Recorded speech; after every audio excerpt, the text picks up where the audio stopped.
우리 유다서 우리 귀한 말씀 우리 함께 나눴는데요. 오늘 이 편지의 그 저자가 누구인가 하는 것을 이제 먼저 소개하고 있습니다.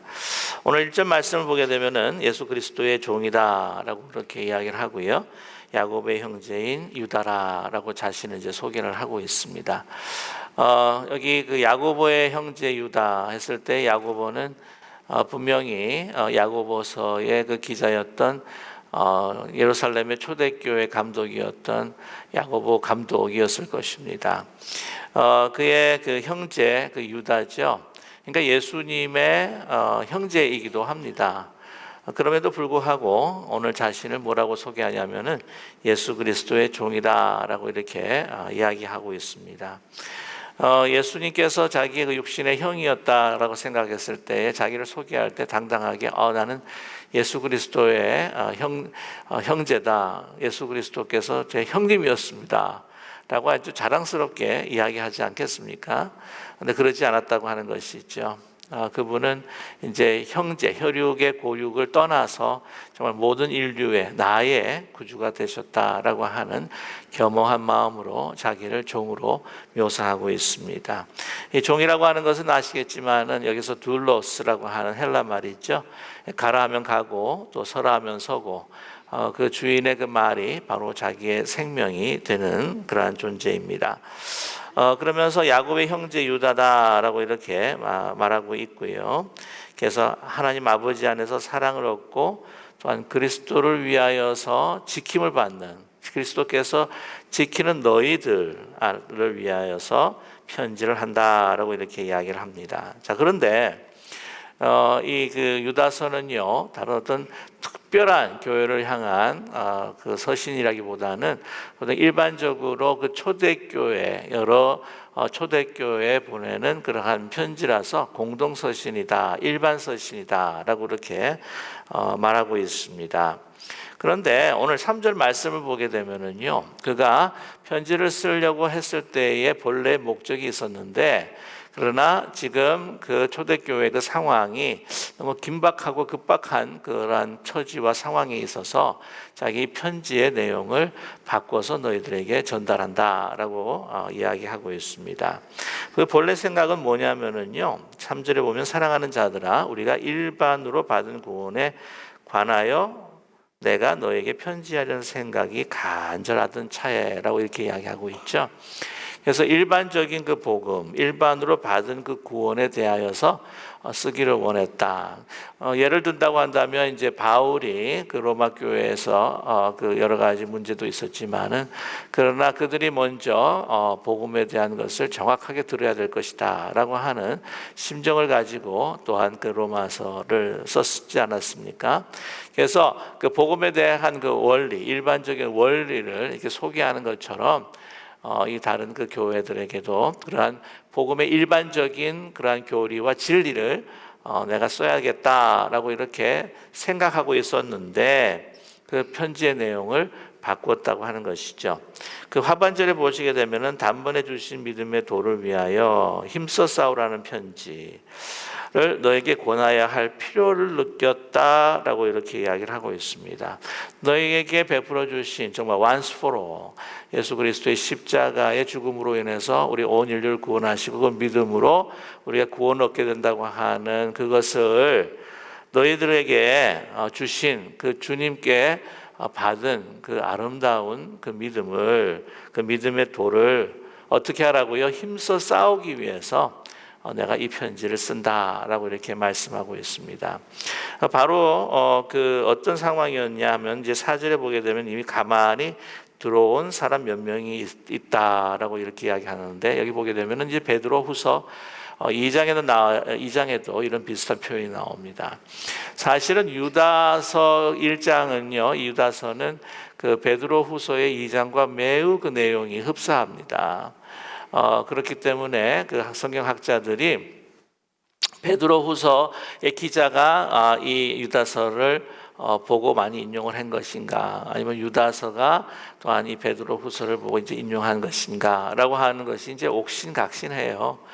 그러는 가운데에 이제 베드로후서보다도 그래서 먼저 쓰여졌다, 뭐 후에 쓰여졌다라고 하는 여러 가지 그 이야기들이 있는데, 저 같은 경우에는 아마 베드로후서보다 먼저 쓰여졌을 것이다라는 생각을 갖고 있습니다. 그래서 그 당시에 여러 가지 그 묵시 문학에 대한 인용도 이제 하고 있고, 그래서 아마 먼저 쓰여지지 않았을까 하는 그런 추측을 하고 있습니다만은, 아무튼 그 당시에 그 가만히 들어온 사람이라고 하면은 바로 그 교회에 들어온 이단자들이라고 하는 것이죠. 이단의 교리, 복음에서 떨어진, 그 복음보다 변질된 그런 말씀들을 가르쳤던 그 사람들이 너무나도 그 교회를 유혹하고, 또한 그것에 대해서 이제 공격을 하고 또 그들을 무너뜨리려고 하는 것을 보면서 그런 필요를 느꼈다는 거예요. 내가 힘써 싸워야 한다. 근데 왜냐하면은 그 이단들이 가르치는 것, 또한 그 거짓 선지자들이 가르치는 것이 너무 이렇게 귀에 그냥 달콤하게 들릴 수밖에 없었습니다. 그러니까 뭐 이것저것 그냥 타협하면서 꼭 그렇게 막 살아야 될 필요가 있는가? 다른 사람들과, 세상 사람들과 박해를 좀 피해가면서 또 그들과 또 평화롭게 살아야 되지 않느냐, 그들이 이야기하는 어떤 그런 것들도 좀 우리가 수용하고 받아들여야 되지 않겠느냐, 이러한 그 귀에 솔깃한 것들로 인하여서 많은 유혹을 받고, 또한 그 믿음에서부터 그 타협하는 그러한 경향들이 있었다고 하는 것이죠. 그렇지 말고 뭐라고요? 오늘 말씀을 보게 되면 힘써 싸우라라고 하는 말씀을 주셨는데, 에파고니 제스파타이라고 하는 그런 헬라 말을 씁니다. 그 에파고니 제스다이라고 하는 그 말은요, 그 여러분 그 히랍 시대에 보통 운동 경기 가운데에 레슬링 아시죠? 지금도 그 올림픽 보게 되면, 그 레슬링 보게 되면은요, 정말 힘껏 싸우지 않습니까? 그 레슬링 하다가 조금이라도 허점을 보이거나 좀 힘을 뺀다고 하면 그냥 뒤집어질 수 있는 경우가 생기기 때문에, 아주 그 싸울 때는 막 끝까지 상대 선수를 놓치지 않고 또 바라보면서 응시하면서, 또 이게 붙으면은 또 붙어가지고는 막 뒹굴면서 최선을 다하는, 막 힘껏 싸우는 그 모습을 바로 오늘 이 편지의 단어로 사용하고 있습니다. 그래서 에파고니제스다이라고 하는 이 힘써 싸우라고 하는 것은요, 바로 우리 신앙의 모습을 단면적으로 보여주는 것이라고 저는 생각을 합니다. 저와 여러분, 우리가 항상 하나님께서 주시는 기쁨을 누려야 될 줄로 믿습니다. 그렇지만 우리는 어떻게 히브리서에서 말씀하신 것처럼 죄와 정말 피가 나도록 싸우는 것이 또한 우리의 신앙이다. 왜 그러냐면은 이 이단과 거짓 가르침, 또한 유혹하는 말로서 사단은 우리를 어떻게 하든지 어떻게 해요? 우리를 망가뜨리려고, 우리를 무너뜨리려고 한다고 하는 사실입니다. 그래서 늘 말씀을 드리지만은 우리는 그리스도의 종일 뿐만 아니라 그리스도의 군사인 줄로 믿습니다. 우리는 영적 전쟁을 하고 있는 거예요.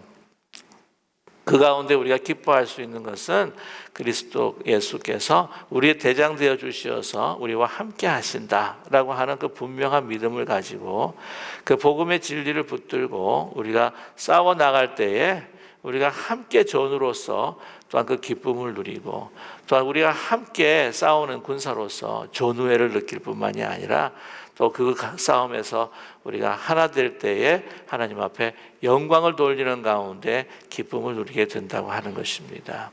주님이 우리의 대장 되어주시고 우리 가운데 함께 하신다고 하는 또한 그 기쁨을 우리가 누리게 된다고 하는 것이죠.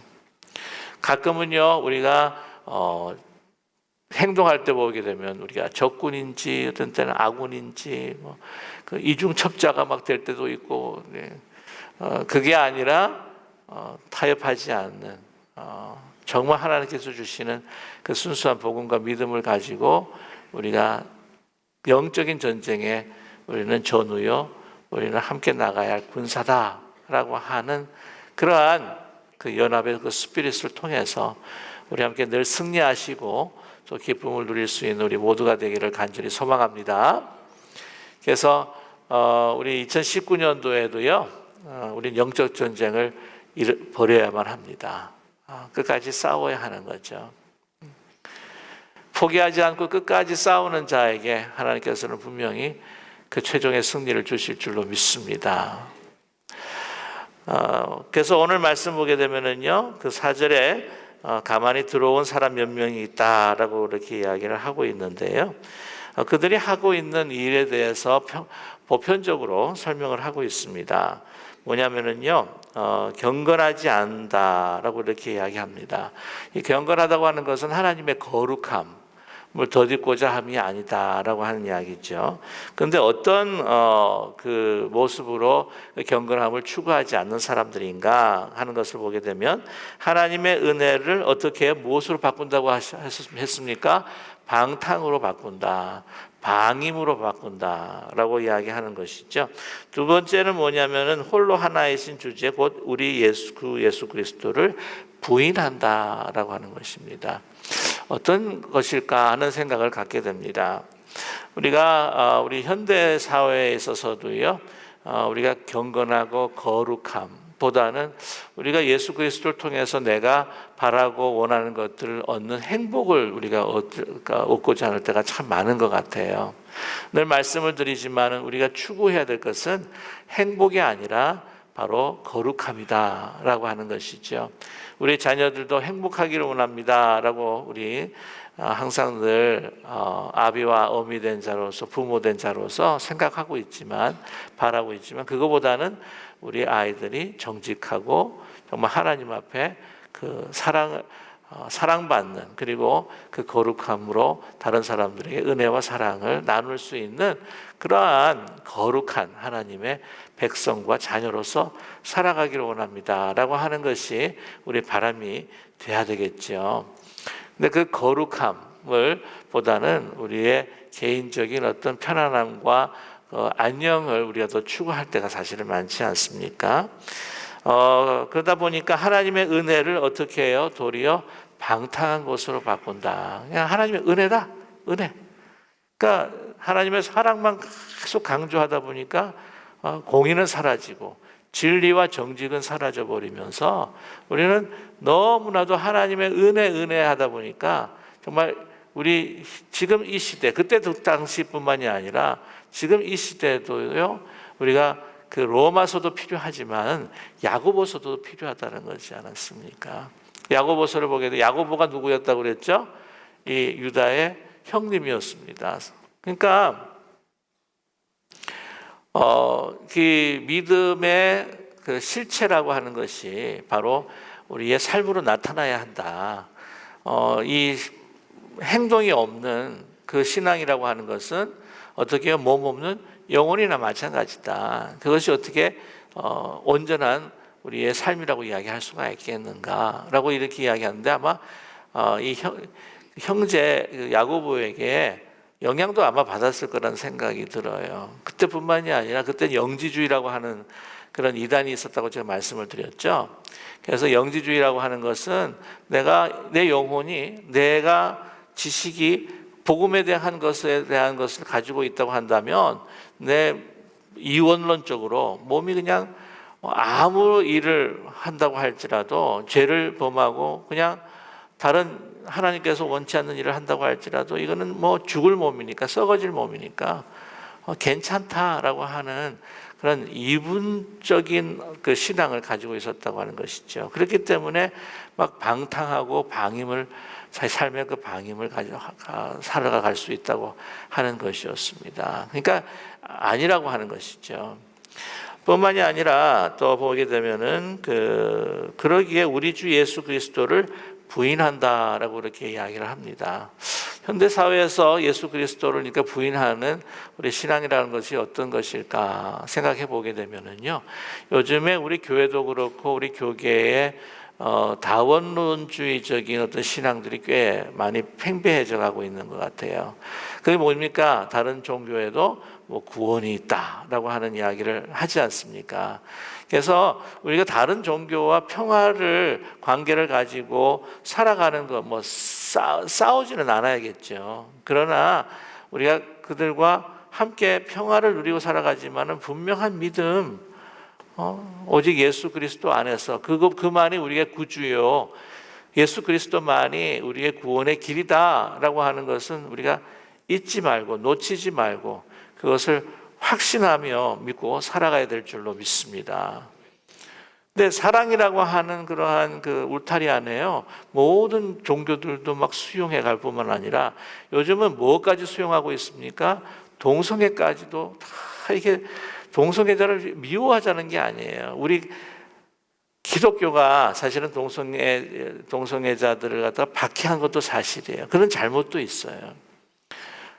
그럼에도 불구하고 사실 진리는 진리, 하나님의 분명한 말씀은 말씀이라고 하는 것을 우리가 타협하지 아니하고, 그러니까 이 동성애 문제 같은 경우에도 이 사랑이라고 하는 울타리 속에서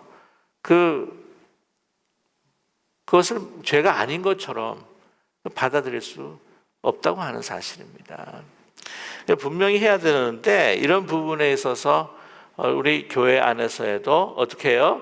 너무나 허용되고 이 사랑이라고 하는 것으로, 은혜로 이런 것으로 인해서 다 이걸 방임해 버리는 그런 현상이 일어나고 있다고 하는 것을 우리는 인정하지 않을 수밖에 없습니다. 이런 부분들이죠.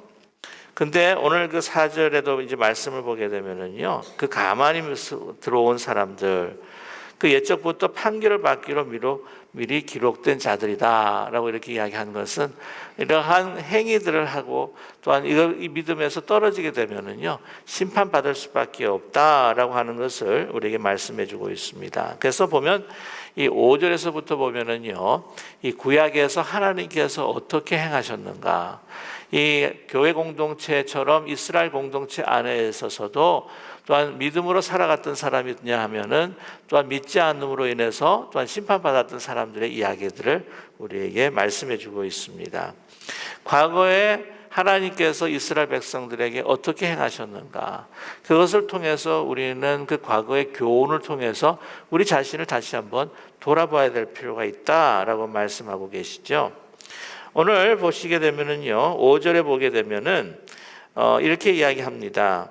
너희가 본래 모든 사실을 알고 있다라고 하면서 내가 너희를 다시 생각나게 하기를 원한다. 무엇을 생각나게 하기를 원하냐면은 하나님께서 과거에 이스라엘 백성을 통해서 한 일들을 생각나게 하기를 원한다.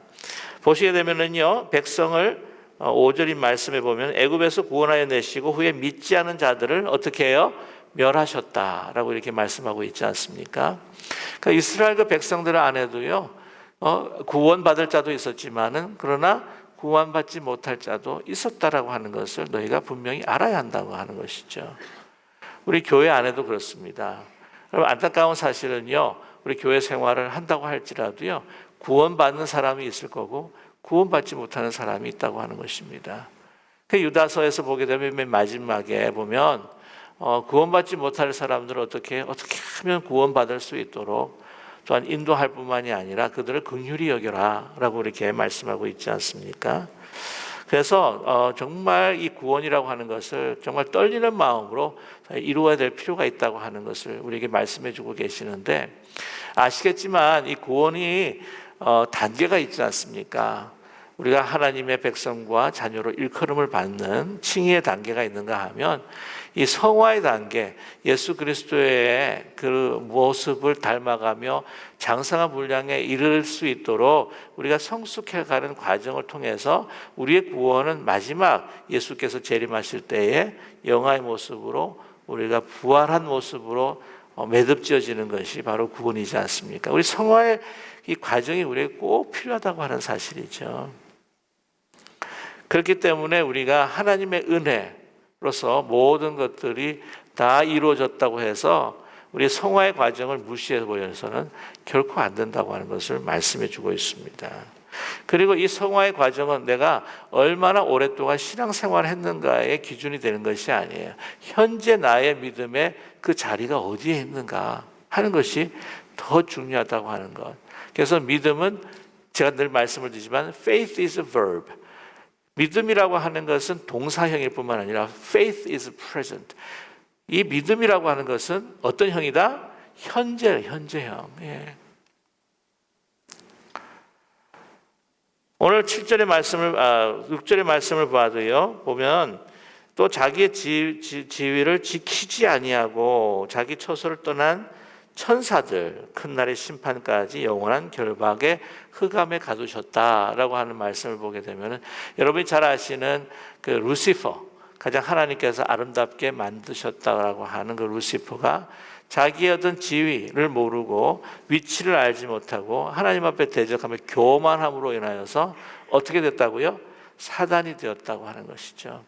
여러분, 이단을 보게 되면은요, 우리 기독교에 대한 진리를요 너무나도 잘 알고 있는 사람들입니다. 그렇지 않습니까? 신천지들 보게 되면은요 성경에 대해서 우리보다도 더 잘 알아요. 꿰뚫고 있습니다. 여호와의 증인도 마찬가지예요. 구원파들도 그렇습니다. 딱딱딱딱 집어가면서 웬만해서는 그냥 맘을 확 막히도록 알고 있는 사람들이에요. 그러나 진정한 그 진리 그 초소를 떠나게 되면은 그들은 어떻게 해요? 사단적인 이단이 될 수밖에 없다고 하는 것을 말씀해 주고 있지 않습니까? 그리고 7절 말씀을 보게 되면은 오늘 소돔과 고모라에 대한 이야기입니다. 물론 이제 고모라의 그 죄악이라고 하는 것은 동성애뿐만이 아니라 다른 인간이 저지를 수 있는 그 악들의 모든 것들을 다 행했던 도시이긴 하지만 말씀드렸지만은 여기도 이 그 음란의 그 죄, 그래서 그 동성애가 너무나도 팽배했었던, 관영했었던 그러한 도시였다고 하는 것을 우리가 너무나 잘 알고 있습니다. 8절 말씀 보게 되면 어떤 사람들이냐? 그러한데 꿈꾸는 이 사람들도 라고 그렇게 이야기하죠. 꿈꾸는 이 사람이란 어떤 의미일까요? 하나님의 말씀과 사도의 가르침에 이것을 근거로 해서 그 진리의 말씀을 나누는 게 아니라 개인적으로 꾸었던 뭐예요? 꿈. 그걸 가지고 그거를 막 해석하면서 내가 하나님한테 직접 계시를 받았다. 여러분, 이 굉장히 위험한 사람들이요. 이 꿈을 통해서 직접 계시 받은 사람들 굉장히 주의해야 됩니다. 우리가 가끔 꿈으로도 우리가 하나님께서 나타나셔요. 어떤 그것도 그러나 이 꿈을 성경에 의거해서 그것이 과연 어떤 것인가? 사단은 꿈을 통해서도 우리를 유혹할 때가 있습니다. 그렇기 때문에 이거는 이 꿈이라고 하는 것, 개인적인 어떤 사사로운 어떤 해석이나 이것이 하나님의 계시라고 단정, 성경 외에, 사도의 가르침 외에, 구약 외에 이것이 성경에 하나님의 나의 주신 계시라고 단정 짓는다는 것이 얼마나 위험한지 모릅니다. 그들은 어떤 사람이냐고요? 이와 같이 육체를 더럽히며 권위를 없이 여기며 교회의 권위를 없이 여기며 하나님의 영광을 비방하는 사람이다 라고 말씀을 하면서요, 9절의 말씀 보게 되면 참 희한한 이야기가 나와요. 천사장 미가엘이 모세의 시체에 관하여 마귀와 다투어 변론했다. 이거 처음 들으신 이야기 아니겠습니까? 그렇죠? 이 위경에 보면 에녹스라는 것이 있습니다. 그 당시 묵시문학으로 많이 읽혀졌던 책 중에 하나예요. 그 안의 내용 가운데 보게 되면은요, 이런 이야기가 나옵니다. 이 천사장 미가엘이라고 한다면은 특별히 사단을 이제 예언계시록에 보게 되면은 이제 사단을 결박하는 천사장으로도 나와 있고요. 또한 하나님의 가장 전투에 있어서 영적인 전투에 있어서 앞장서는 그런 미가엘입니다.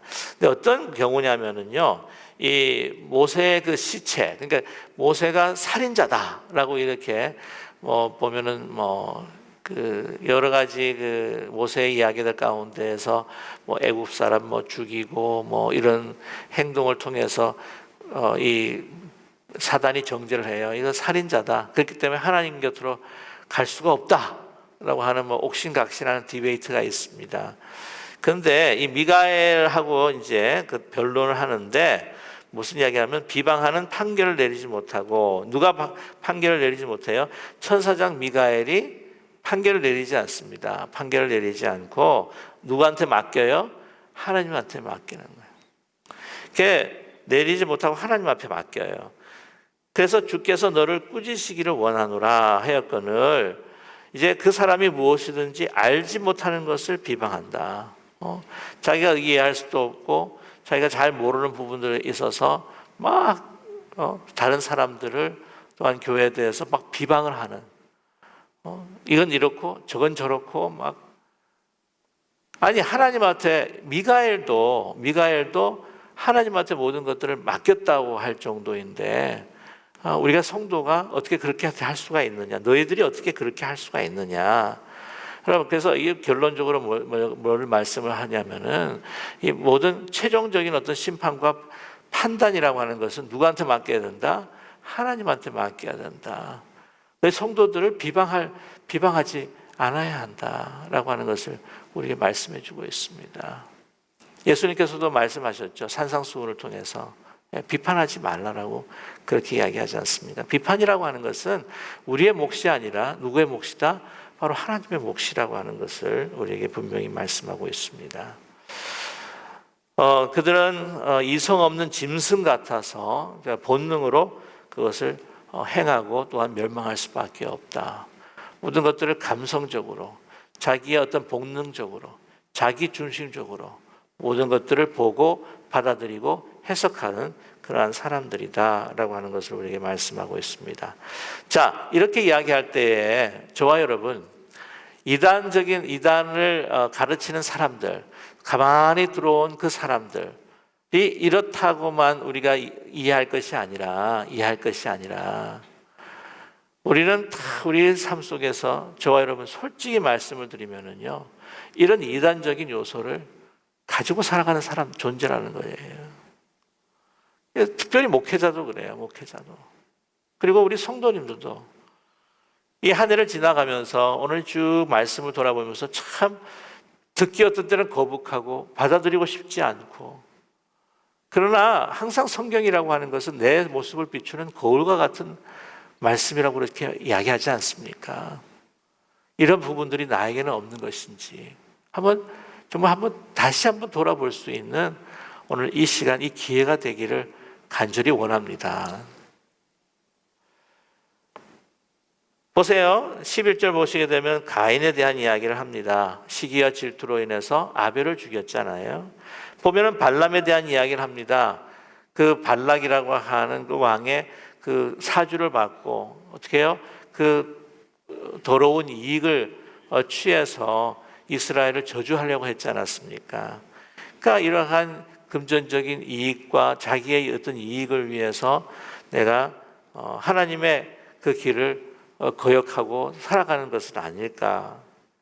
고라처럼 교만해서 아론과 모세를 대적하는 그러한 자기 위치를 벗어난 그러한 나의 모습은 아닐까라고 하는 것도 우리가 생각해 볼 필요가 있다고 하는 것이죠. 12절과 13절을 보게 되면은요, 이 description, 이 묘사가요, 여러분 한번 이 묘사를 한번 깊이 한번 묵상해 보면은요, 참 안타깝다는 생각이 많이 듭니다.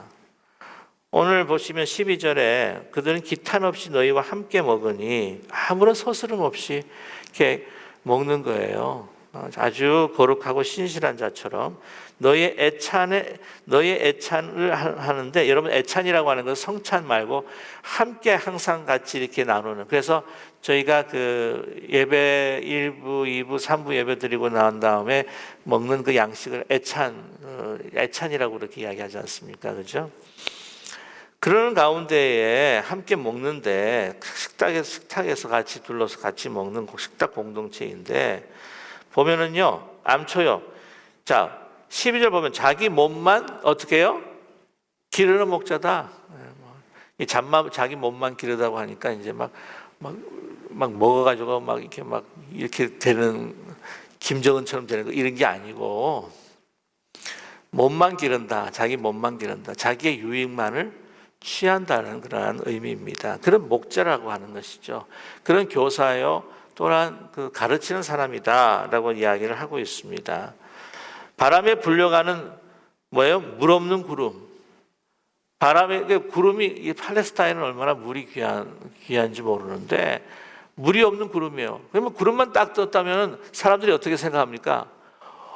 비가 내릴까? 라고 하는 그런 희망을 갖게 되는데 완전히 물기가 없는 구름이에요. 허망한 거죠. 가짜 희망과 가짜 소망을 주는 겁니다. 뿐만이 아니라 죽어 뿌리까지 뽑힌 열매 없는 가을나무.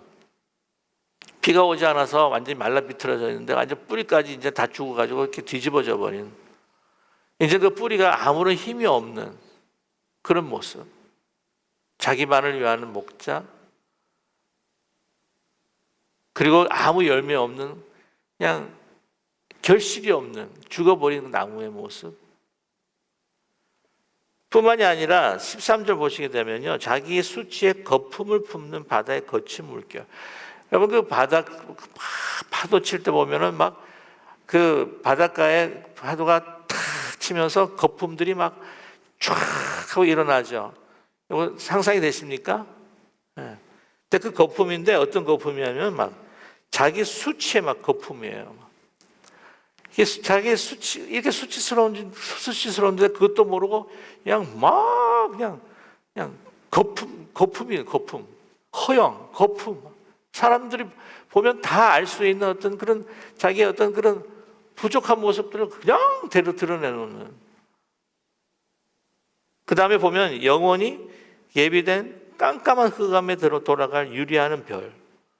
어떤 분들은 이야기해요. 뭐 혜성이나 커멧이나 유성과 같은 것이다라고 이야기를 하는데, 왜 이 말씀을 하냐면은 보통 사람이 길을 잃어버리잖아요. 그러면 그때 밤에는 뭐를 보냐면은 뭘 보겠습니까? 별자리를 봅니다. 북극성 같은 경우는 항상 놀토를 가르치고, 다른 가십은 내가 어느 지점에 왔다고 하는 것을 아는데, 이거 보면은요, 오늘 흑암으로 돌아갈 그냥 유리하는 별들. 유리하는 별들을 따라가면 어떻게 되겠습니까? 큰일 나는 거죠. 완전히 잊어버리는 겁니다. 허영에 막 가득 차 있고, 뭐 아는 거는 많은 것 같은데 그냥 삶의 모습이 드러나지 않고 열매도 없고, 그냥 소나기를 뿌려줄 것처럼 뭐 이야기를 하는데 물 한 방울 없어. 왜 그런 거 있잖아요. 왜 교회 헌신을 안 하는데 혼자서 다 헌신하는 것처럼 이게, 예. 그게 보면은 수치스러운 건데도 뭘 막 그냥 거품을 물고 막 다른 사람이 다 해놓은 거 막 자기가 다 한 것처럼 이야기하고,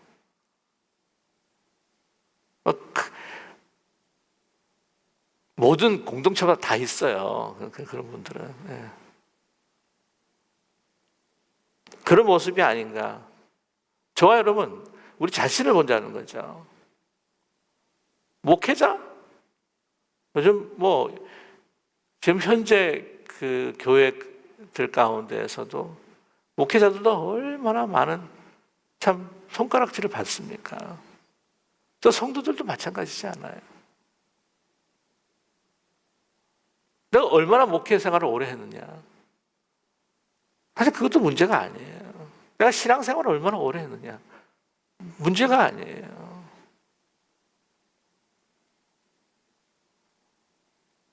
아니면 헛된 희망과 소망만을 갖다가 주는 그런 교사들도 있고 목회자들도 있잖아요. 십자가 없는 삶의 어떤 평안과 행복만을, 번영만을 가르치는 그런 강단도 있지 않습니까? 그걸로 인해서 인기에 영합하고, 그것도 보면 이것도 이단적인 거죠. 변질된 복음을 가르친다고 하는 것. 뿐만 아니라 우리 성도들도 진정한 복음의 진리를 가지고 살아가고 있는가? 정말 교회를 위한 것인가? 아니면 나를 위한 것인가?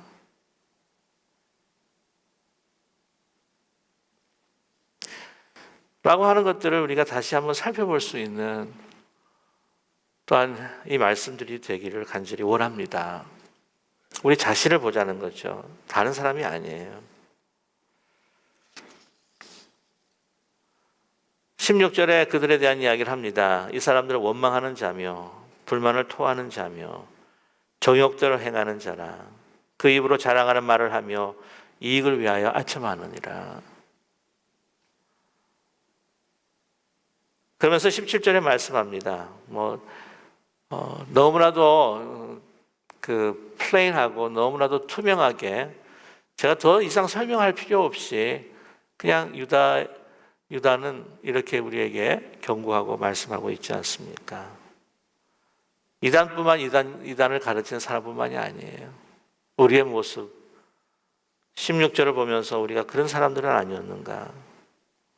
17절 사랑하는 자들아 너희는 우리 주 예수 그리스도의 사도들이 미리 말을 한 것을 기억하라 라고 이렇게 이야기합니다. 무슨 말씀을 하셨을까요? 18절의 말씀이죠. 그들이 너에게 말하기를 마지막 때에 자기의 경건하지 않은 정욕대로 행하며 조롱하는 자들이 있으리라. 우리가 그러지 않는다면 너무나도 감사하고 다행한 일이지만 만약에 그런 사람들이 있다고 한다면 그것에 넘어가지 않고 어떻게 해요? 오늘 말씀한 대로 끝까지 어떻게 해요? 힘써 싸우라고 하는 이야기가 아니겠습니까? 19절에 그 이유를 설명하고 있는데 그런 사람들이 왜 그렇게 됐는지를 이 사람들은 분열을 일으키는 자며 육에 속한 자며 뭐가 없다고 그래요? 성령이 없는 자니라 라고 이렇게 말씀하고 있습니다.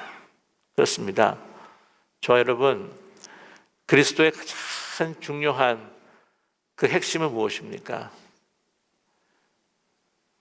그리스도께서 우리 안에 계시지 않으면 우리는 그리스도인이 아닙니다. 성령이에요. 하나님의 영이 우리를 주장해 주셔야만 합니다. 그래서 하나님의 중심으로 우리가 생각하고 또 하나님께서 성령께서 우리 가운데 계실 때에 내 힘이 아니라 성령께서 우리로 하여금 힘과 능력을 주셔서 하나님의 말씀을 그 복음에 합당한 열매를 맺게 하여 주실 줄로 저희들은 분명히 믿습니다. 오늘 우리가 함께 말씀을 나누고 난 다음에 기도할 것은 사랑의 하나님, 우리를 정결케 하시고 그 안에 성령으로 충만케 해 주시옵소서 라고 기도하기를 원합니다. 21절의 말씀, 우리 20절의 말씀이죠. 사랑하는 자들아 너희는 지극히 거룩한 믿음 위에 자신을 세우며 성령으로 기도하며